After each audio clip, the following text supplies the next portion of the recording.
Dalawang lalaki ang inaresto ng mga tauhan ng Malasiki Municipal Police Station sa magkahiwalay na operasyon matapos silang kapwa mapagalamang wanted sa kasong grave threat kahapon.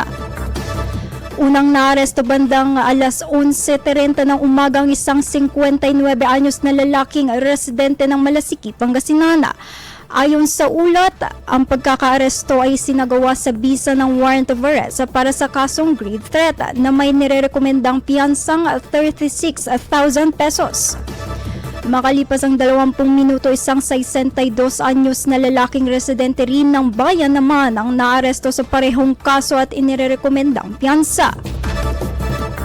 Ang parehong suspect ay kasalukuyang nasa kustodiya ng Malasiki MPS para sa wastong dokumentasyon at karagdagang proseso alinsunod sa batas. Patuloy namang pinaalalahanan ng kabulisan ng publiko na makipagtulungan sa mga otoridad sa pagpapanatili ng kapayapaan at sa mabilis na pagtugon sa mga kasong kriminal sa kanilang lugar. IFM News Express. IFM News. IFM News. IFM.